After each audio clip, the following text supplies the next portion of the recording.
Era una madrugada calurosa del 3 de julio de 1971. En un apartamento antiguo del barrio de Le Marais, en París, el silencio pesaba como el humo de un cigarrillo detenido en el aire. Jim Morrison, el mítico líder de The Doors, yacía en una bañera. El agua estaba tibia, su cuerpo inmóvil. Su novia, Pamela Courson, gritaba su nombre una y otra vez. Pero ya era tarde, o eso dijeron. Las autoridades llegaron horas después, sin autopsia, sin testigos, sin cámaras. Un informe simple, casi frío. Insuficiencia cardíaca. Tenía 27 años, la edad maldita del rock. Pero lo que nadie dijo esa noche fue que nadie, fuera de Pamela y un médico francés, vio el cuerpo de Jim Morrison. Ningún miembro de la banda, ningún amigo cercano, ningún periodista, solo un ataúd cerrado y una historia llena de sombras. París amaneció con la noticia de su muerte y el mundo lloró. Pero también, desde el primer día, surgió la duda. ¿Y si no estaba muerto? Jim siempre había hablado del escape, del deseo de desaparecer, de huir de la fama, del público, de sí mismo. En entrevistas, lo decía con un brillo extraño en los ojos. Algún día simplemente me iré, y nadie sabrá dónde estoy. Algunos creyeron que era una broma.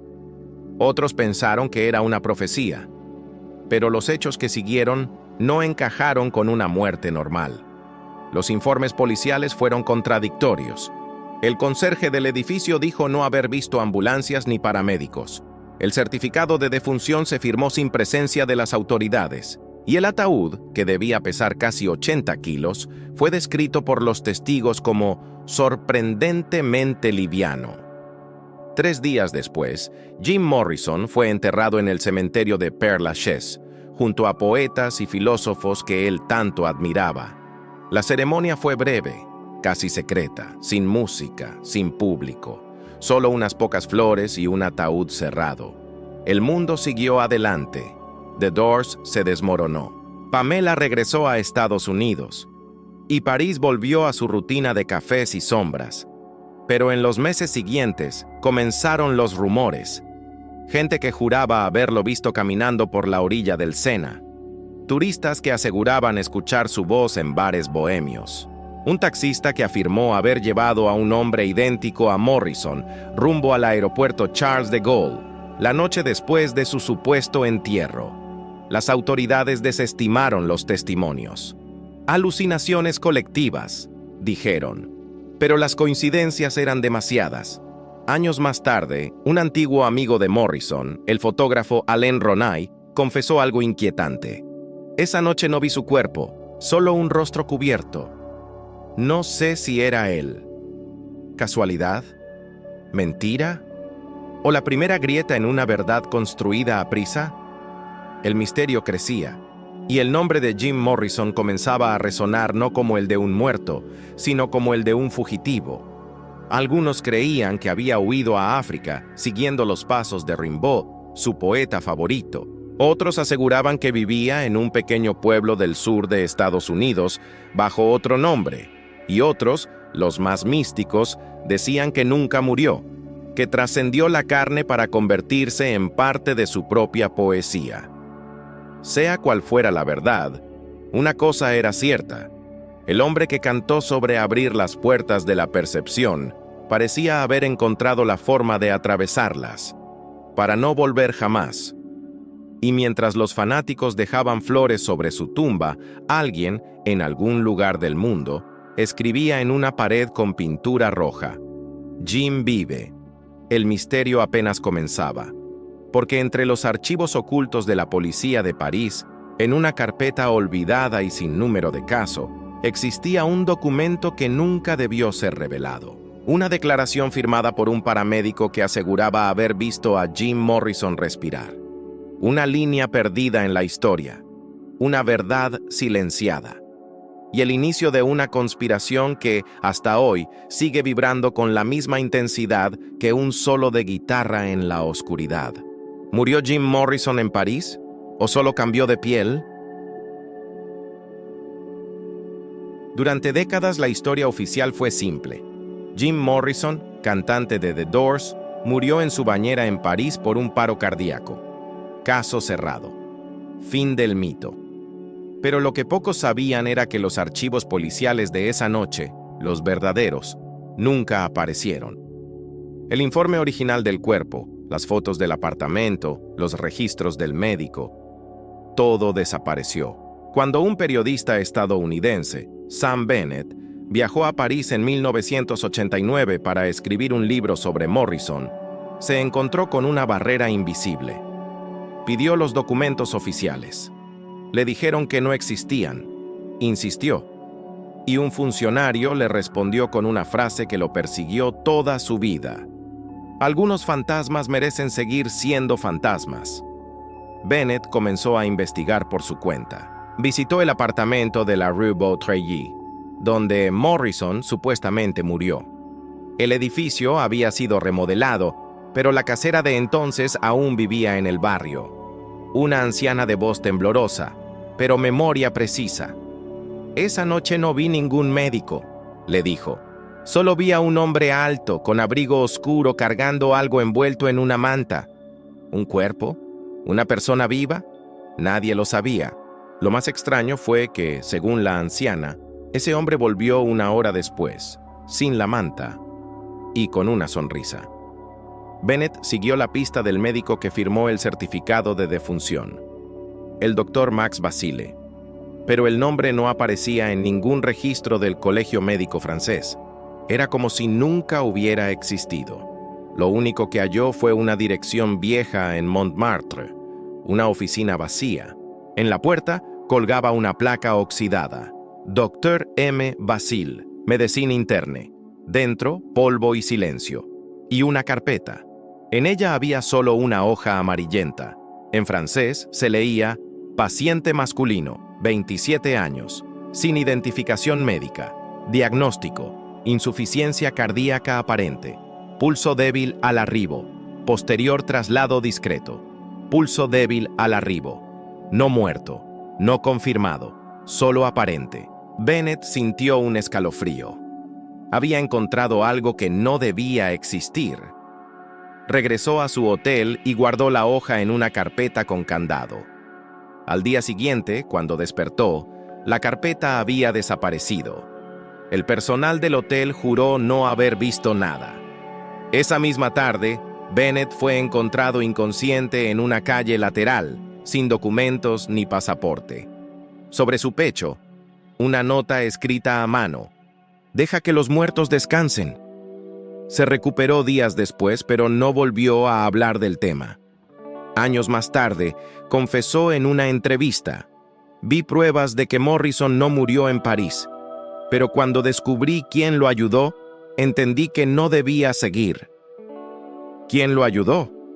Nadie lo sabe con certeza, pero hay una pista. En los meses previos a su muerte, Jim Morrison había mantenido contacto con un grupo de escritores y artistas estadounidenses que vivían en el exilio. Entre ellos, un hombre enigmático conocido solo como The Captain, un exmilitar con conexiones en la embajada y acceso a documentos falsos. Según las cartas de Pamela Courson, Jim hablaba con él constantemente sobre una salida, no del país, sino de la vida pública. Los rumores decían que The Captain podía hacer desaparecer a cualquiera. Un nuevo nombre, un nuevo pasaporte, un nuevo rostro si era necesario. Y lo más perturbador, Pamela tenía dinero suficiente para pagarle. Después de la muerte de Jim, Pamela abandonó París con una suma nunca declarada. Meses después, ella también murió en circunstancias confusas, sin autopsia, sin explicación, sin testigos. ¿Coincidencia? ¿O dos desapariciones perfectamente calculadas? El periodista Bennett nunca pudo probar nada, pero antes de morir en 2007, entregó una copia de sus notas a una colega francesa, Claire Duval.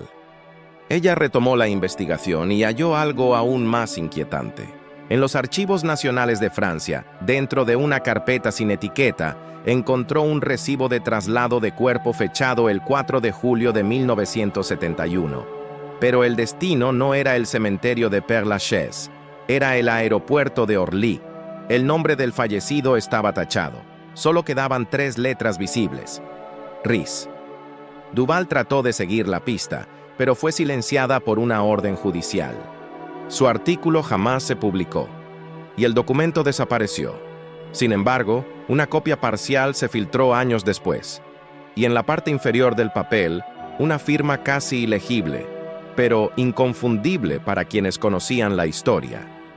M. Basile, el médico inexistente, el hombre que firmó la muerte de Jim Morrison, y la pregunta que nunca dejará de flotar en el aire: ¿firmó una defunción o un pasaporte hacia otra vida?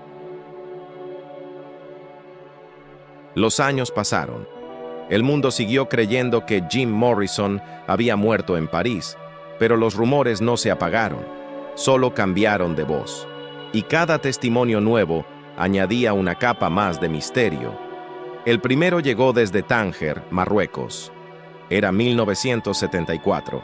Un periodista británico llamado Simon Hale viajaba por el norte de África en busca de escritores beat. En un café del puerto, conoció a un hombre que tocaba guitarra. Cabello largo, barba espesa, gafas oscuras. Hablaba un inglés pausado, profundo, y cuando cantó, la gente se quedó en silencio. La canción era The End, la misma que Morrison había inmortalizado con The Doors. Hale se acercó al hombre después de la presentación y le preguntó su nombre. Él sonrió. Jim, respondió simplemente. El periodista rió, creyendo que era una broma, pero el hombre se inclinó hacia él y susurró: algunas muertes son solo mudanzas. Hale escribió la anécdota en su diario, sin darle importancia. Años después, cuando la releyó, entendió el peso de esas palabras. Pocos meses después, otro testimonio surgió, esta vez en Los Ángeles. Una mujer llamada Rebecca Daniels, antigua asistente de producción en Elektra Records, declaró que en 1975 recibió una carta sin remitente, solo con un sello de Marruecos y una foto adentro. En la imagen, un hombre con túnica blanca, sentado en una terraza frente al mar. Tenía el mismo rostro, la misma mirada salvaje y tranquila de Jim Morrison. En el reverso, una frase escrita con tinta azul: a veces el silencio es la canción más sincera. Rebecca guardó la foto por años, hasta que tras un robo en su departamento, desapareció. Nada más fue tomado, solo la fotografía. Pero el testimonio más perturbador apareció en 1978. Un ex baterista de sesión, amigo de los Doors, dijo que había recibido una llamada desde un número desconocido. La voz al otro lado era inconfundible, grave, cadenciosa, poética. ¿Todavía sientes el fuego, John?, dijo, porque el mío nunca se apagó. El músico trató de grabar la conversación, pero la línea se cortó. El número nunca volvió a responder. Mientras tanto, investigadores independientes comenzaron a rastrear coincidencias. El patrón era claro: Tánger, Argelia, el sur de España, rutas de exiliados, de artistas, de fugitivos, todas con una figura recurrente, un hombre con barba, gafas oscuras y una voz que parecía venir del más allá. En 1981, un fotógrafo francés, André Mercier, captó una imagen en Marrakech, un grupo de músicos callejeros, y entre ellos un hombre descalzo con el torso desnudo, un tatuaje en el brazo derecho y un micrófono improvisado. Cuando la foto se publicó en una revista local, los fanáticos lo notaron al instante. El tatuaje era idéntico al de Jim Morrison. Mercier juró no saber quién era. Dijo que el hombre desapareció después del concierto, dejando solo una frase escrita con carbón en la pared del bar: "You cannot burn what has already turned to flame". A partir de ahí, los rumores se multiplicaron. Algunos decían que vivía como un ermitaño en el desierto. Otros, que escribía poesía bajo el nombre de James Douglason. Y otros, los más oscuros, aseguraban que trabajaba para una comunidad secreta en el Atlas marroquí, dedicada a preservar la vibración original del alma humana. La prensa se dividió entre burlas y teorías. Pero en 1990, un investigador privado llamado Robert Finn hizo un hallazgo que cambió todo. En un archivo policial olvidado en Estados Unidos, encontró un pasaporte emitido en 1972. El nombre: James Douglas Morrison. La foto: idéntica al Jim de los años 60, solo más viejo. El país de expedición: Marruecos. Finn viajó hasta Rabat para confirmar su hallazgo. Pero al llegar, descubrió que el pasaporte había sido revocado por razones diplomáticas y que todos los documentos asociados estaban bajo clasificación especial. Clasificación especial. Dos palabras que lo detuvieron en seco. Durante semanas intentó contactar a funcionarios locales sin éxito, hasta que un hombre lo abordó en un café y le dijo en voz baja: «Deja de buscar.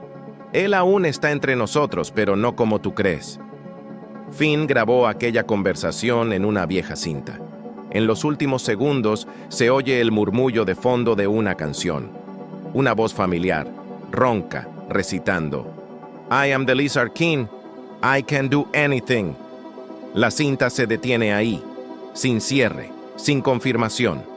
Pero para muchos, ese fue el momento en que el mito se volvió imposible de negar.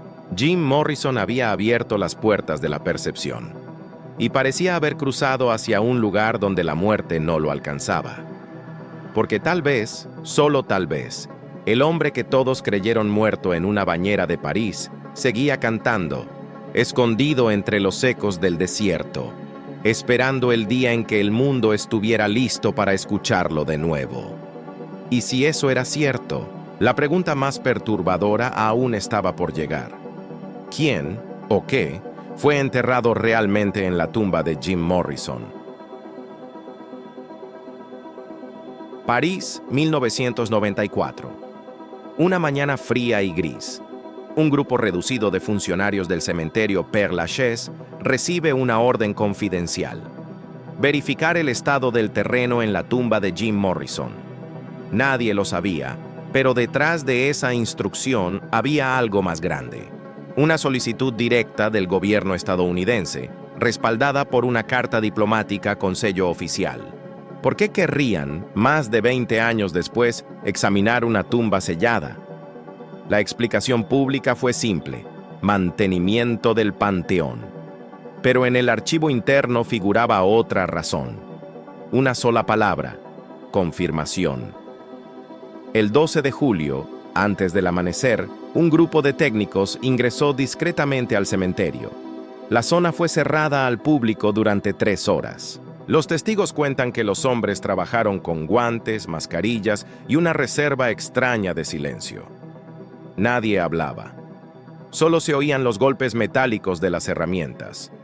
Cuando abrieron la lápida, descubrieron algo inquietante.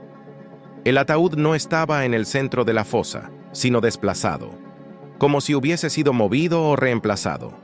La madera no correspondía al modelo utilizado en 1971. Era más reciente, y el número de registro en el metal de la tapa no coincidía con el original. Uno de los funcionarios, cuyo nombre se mantuvo en secreto, declaró años después: «Lo que vimos no era un cuerpo completo, solo fragmentos, y algo no encajaba». Según los registros oficiales, el cadáver de Jim Morrison había sido enterrado sin autopsia y sin identificación dental confirmada. La única evidencia fue el testimonio de su novia, Pamela Courson, pero ella también murió poco después, y nadie más pudo verificarlo. Durante esa revisión de 1994, las autoridades francesas tomaron muestras de hueso y tejido. Sin embargo, cuando fueron enviadas al laboratorio, se reportó que estaban demasiado deterioradas para análisis genético. El expediente fue archivado. Caso cerrado otra vez. Pero no todos aceptaron esa conclusión. Claire Duval, la periodista que años antes había encontrado el misterioso documento de traslado al aeropuerto, consiguió acceso parcial a los archivos del cementerio. Allí halló algo que no debía estar: una segunda acta de sepultura fechada el 7 de julio de 1971, 3 días después de la muerte oficial. El nombre era el mismo, pero la firma del médico no coincidía. y el número de lote estaba tachado y reescrito. Cuando Duval comparó la caligrafía, descubrió que la segunda firma pertenecía a otro hombre, Michel Basile, no Max, un duplicado, una alteración. ¿Dos médicos? ¿O dos historias paralelas? Duval intentó obtener autorización para abrir la tumba de nuevo, pero el gobierno francés lo prohibió. La razón: conservar la dignidad del difunto y el orden público. Aún así, un trabajador del cementerio filtró una fotografía tomada en esa intervención secreta de 1994. En ella se veía el interior de la fosa, iluminado por una linterna, y en la esquina inferior del ataúd una inscripción grabada a mano: J. D. Morrison, 1978, 7 años después de su muerte oficial. La imagen fue publicada anónimamente en un foro underground en 2002 y los expertos debatieron sin cesar. ¿Una falsificación? ¿Un montaje? Pero los metadatos de la fotografía indicaban fecha y lugar auténticos. Los fanáticos se dividieron. Algunos decían que Morrison había pedido ser enterrado de nuevo bajo otro nombre. Otros creían que alguien ocupaba su lugar, y otros más sostenían una teoría mucho más siniestra, que la tumba era solo una tapadera. En 1997, un exfuncionario del cementerio concedió una entrevista anónima a un medio alemán. Afirmó que aquella madrugada, cuando sellaron la tumba, uno de los técnicos comentó algo imposible de olvidar: el ataúd estaba vacío. El reportaje fue retirado horas después de su publicación.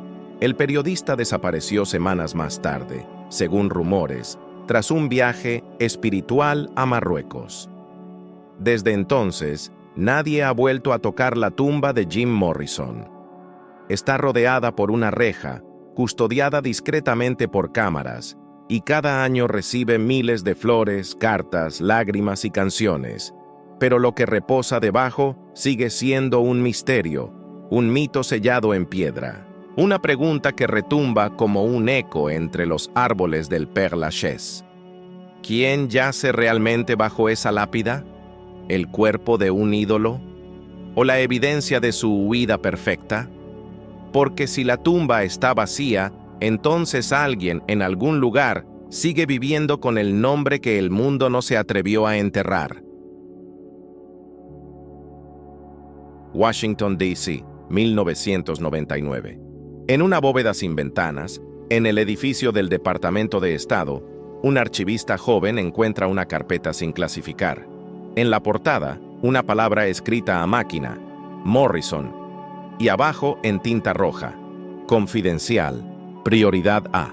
Dentro había reportes fechados entre 1971 y 1983, todos con el mismo tema: avistamientos de un ciudadano estadounidense presuntamente fallecido en Francia.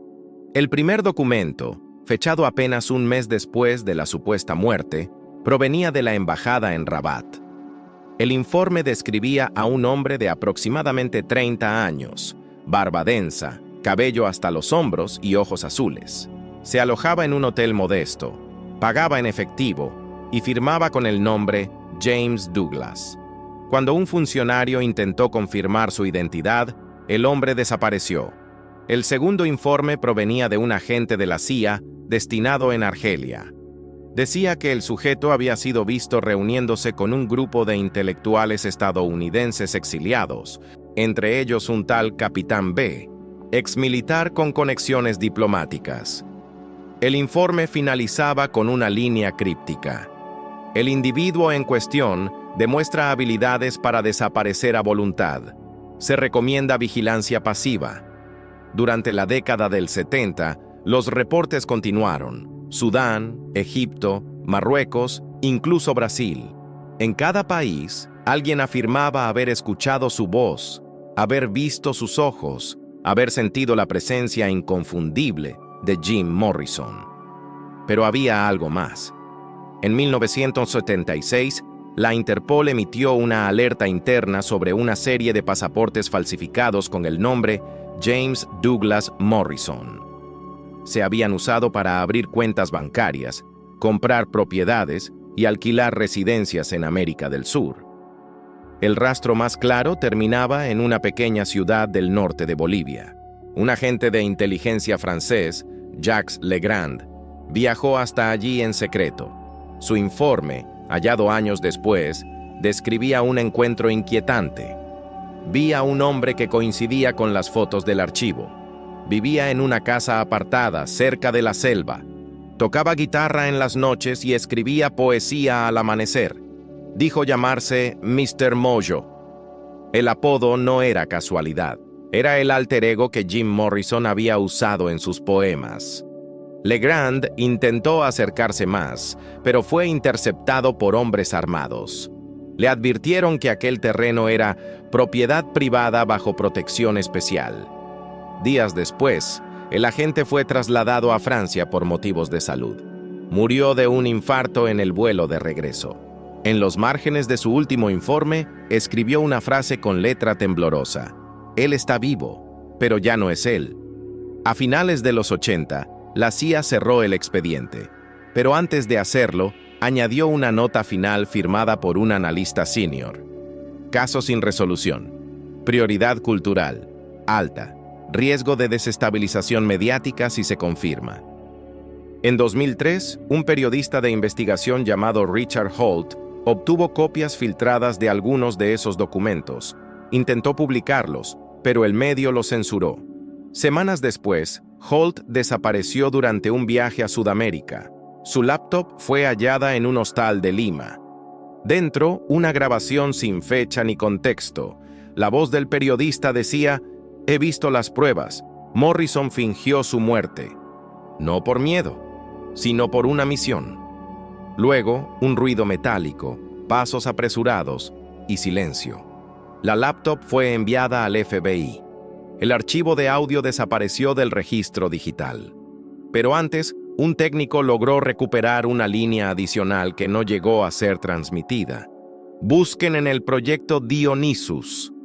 Nadie supo qué significaba, hasta que un investigador independiente descubrió que ese nombre, Dionysus, era el título de un programa experimental del gobierno estadounidense en los años 70, destinado a estudiar los efectos de la música y la sugestión colectiva en el comportamiento humano. Los documentos revelaban que varios artistas habían sido monitoreados en secreto, entre ellos James Douglas Morrison. Según las notas, Morrison fue considerado un individuo con capacidad hipnótica sobre masas, alguien capaz de alterar emociones colectivas solo con la voz. Y lo más inquietante, su muerte coincidía exactamente con la fecha en que el proyecto fue archivado como completado. ¿Había sido parte de un experimento? ¿O se había convertido en un fugitivo tras descubrirlo? El expediente termina abruptamente con un memorándum final. El sujeto ha alcanzado el umbral. Proceder con disolución simbólica. Disolución simbólica. Una forma elegante de decir desaparición programada. Si eso era cierto, la muerte de Jim Morrison no fue una tragedia. Fue un acto deliberado, un escape autorizado, una metamorfosis. Y si el proyecto Dionysus fue real, entonces el rock, la poesía y la rebeldía no eran simples expresiones artísticas. Eran parte de algo mucho más grande. Porque tal vez el rey lagarto no huyó del mundo. Quizás fue liberado de él. Año 2005. Una noche lluviosa en Washington. Un exanalista de inteligencia, Michael Hartman, entrega a un periodista un sobre sellado. Dentro, documentos que nunca debieron ver la luz. En la portada, un nombre escrito en tipografía antigua, Proyecto Dionysus. El periodista lo abre. En la primera página, una frase subrayada: el arte como vehículo de influencia, la música como llave del subconsciente. El proyecto Dionysus había sido iniciado en 1966 bajo el amparo de una división experimental del Departamento de Defensa. Su objetivo: estudiar cómo la música podía inducir estados de conciencia alterados y dirigir emociones colectivas. Los artistas seleccionados eran observados, monitoreados, manipulados sin saberlo. Entre los nombres en la lista, Uno destacaba con tinta roja: James Douglas Morrison. Jim había sido el candidato ideal: poeta, provocador, carismático, impredecible. Su voz podía incendiar multitudes. Sus letras, abrir puertas mentales.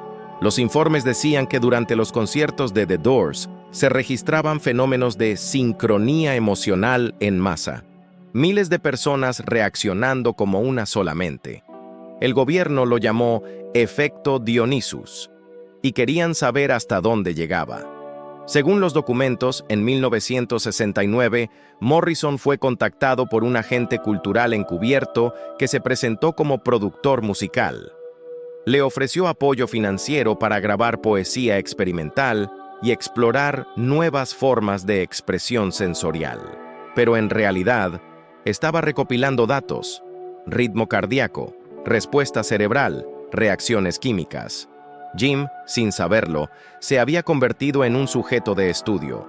El proyecto creció. En 1970, se registraron pruebas con ondas sonoras diseñadas para inducir euforia, miedo o liberación emocional en las multitudes. Los conciertos de The Doors fueron catalogados como laboratorios vivos. Las notas internas decían: el sujeto principal ha demostrado una conexión profunda con el público, riesgo, independencia ideológica total, potencial detonante cultural. Morrison comenzó a sospechar. Sus letras se volvieron más oscuras, más simbólicas. Hablaba de control, de ilusiones, de libertad mental. En una entrevista perdida dijo: «Nos están observando mientras bailamos, pero si bailamos lo suficiente, quizás los hagamos desaparecer». En 1971, el proyecto Dionysus fue cancelado oficialmente. Pero los archivos filtrados por Hartman contaban otra historia. El programa no fue cerrado, sino reubicado bajo una nueva codificación. Y Morrison, al descubrirlo, pidió ayuda para desaparecer. Un fragmento de memorando lo deja claro. El sujeto ha expresado conocimiento del programa y ha solicitado exilio voluntario. Se aprueba procedimiento de salida controlada. Localización final: París. Salida controlada. Muerte simulada. Desaparición simbólica. Los siguientes documentos eran aún más inquietantes. Incluían transcripciones de sesiones grabadas en estudios secretos de sonido. Morrison recitando frases hipnóticas: «Rompe las paredes. El poder no existe si no lo miras». Y una nota final de un supervisor del proyecto: «El sujeto ha trascendido el experimento. Dionysus ha despertado». ¿Qué significaba eso? Para Hartman, el analista que filtró los papeles, el sentido era claro. Morrison no fue víctima ni fugitivo. Fue el resultado. El primer ser humano capaz de alcanzar una forma de conciencia libre del control cultural. Algunos investigadores creen que el proyecto Dionysus no murió con él, que continuó bajo otros nombres, y que su propósito original, controlar la mente a través del arte, evolucionó hacia lo que hoy llamamos influencia digital masiva. Hartman desapareció 3 meses después de filtrar los documentos. El periodista que los recibió murió en un incendio en su apartamento. Las copias fueron confiscadas. Solo fragmentos sobrevivieron, entre ellos un audio marcado como Sesión Final, 1971. Se escucha la voz de Jim Morrison diciendo: «El final no es la muerte, es el comienzo del verdadero espectáculo».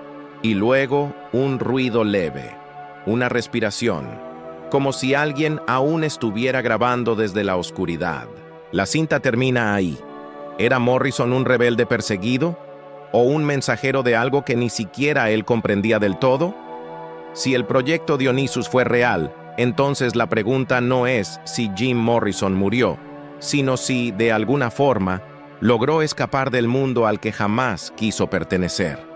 Y si su voz aún resuena entre nosotros, quizás el experimento nunca terminó. Año 2011. 40 años después de su muerte oficial, el mito de Jim Morrison seguía vivo. Demasiado vivo. Todo comenzó en un foro de música alterna en Internet. Un usuario anónimo subió un archivo de audio titulado The Awakening, voz original de JDM. La grabación duraba 3 minutos, y lo que se escuchaba no era una simple imitación. Era él, una voz grave, poética, que parecía surgir desde otra dimensión.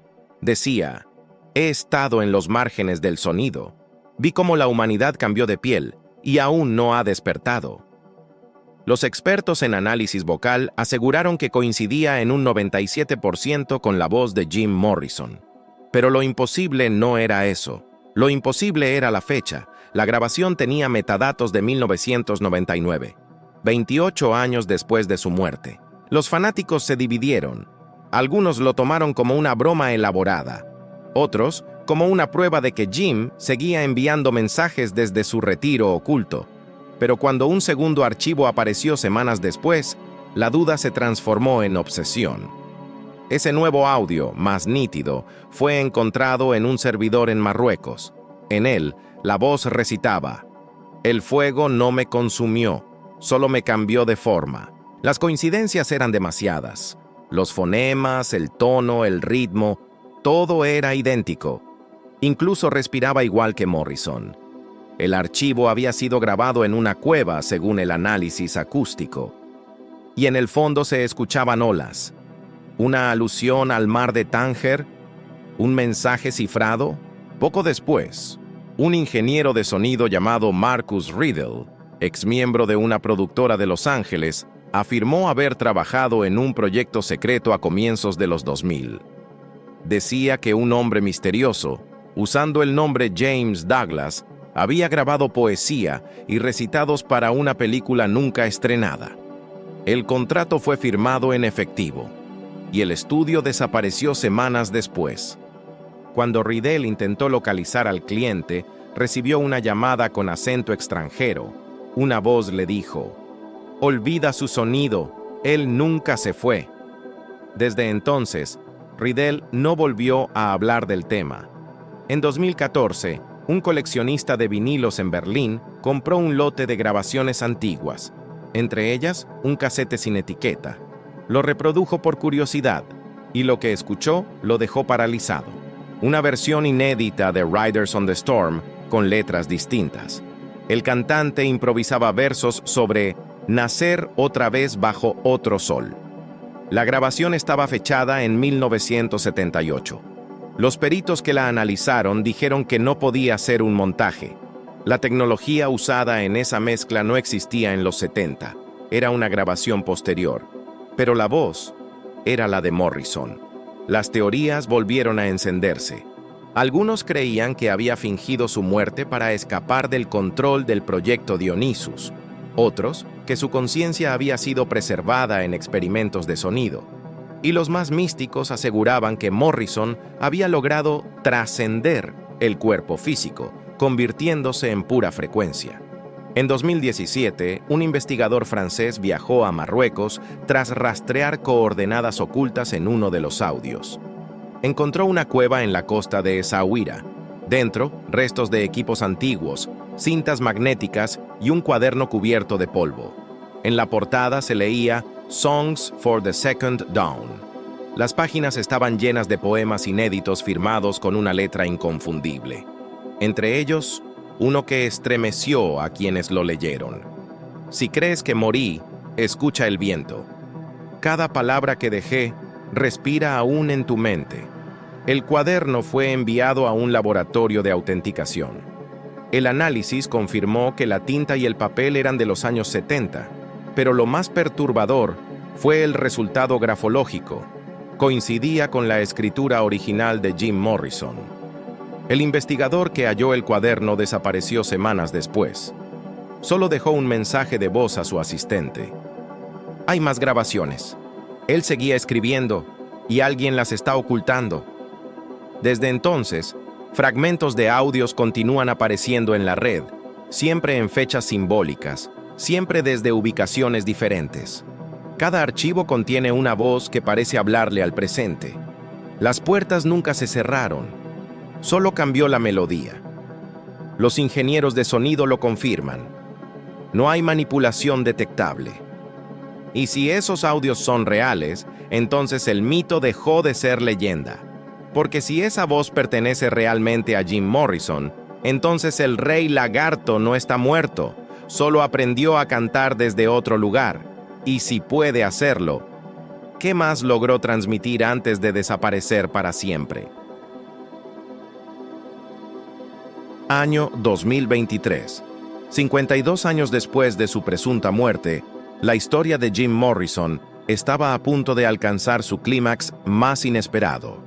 Todo comenzó con un correo electrónico enviado a varios periodistas culturales bajo un nombre falso: The door is open. El mensaje solo contenía una frase: busquen en el cementerio, pero no bajo tierra, y un enlace.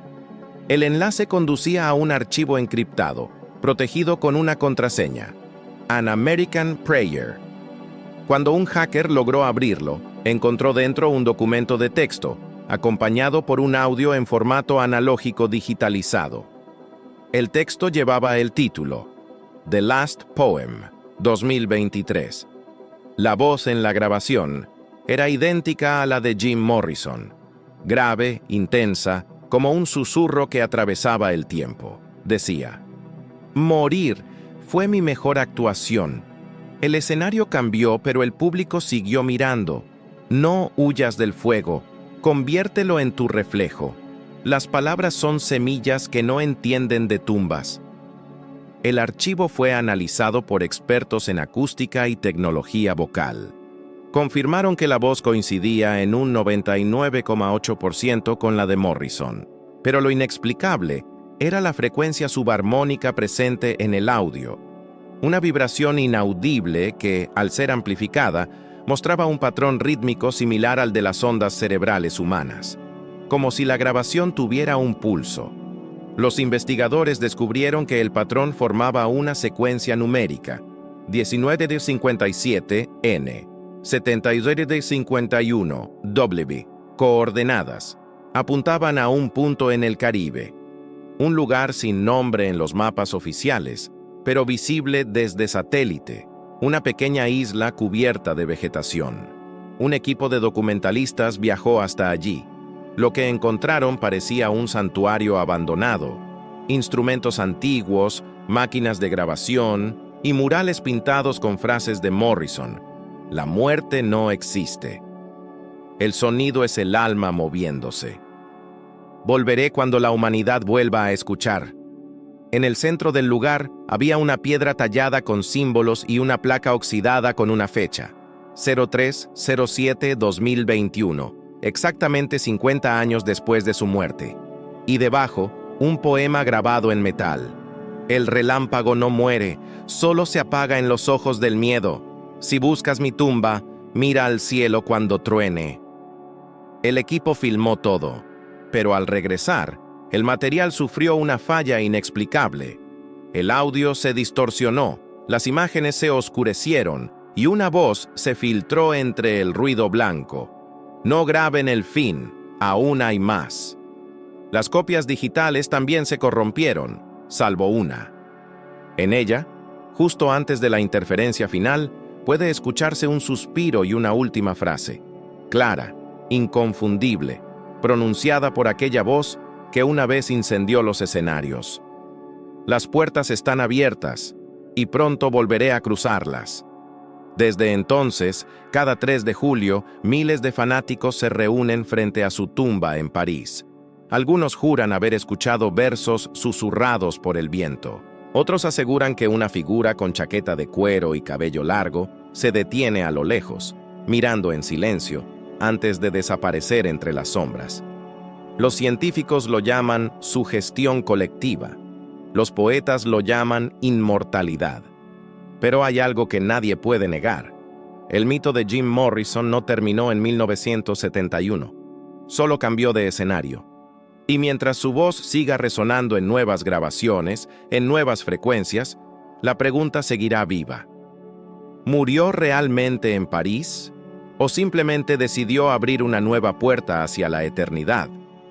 Porque si algo dejó claro su último poema, es que la muerte jamás fue su final, sino el comienzo de su canción más eterna: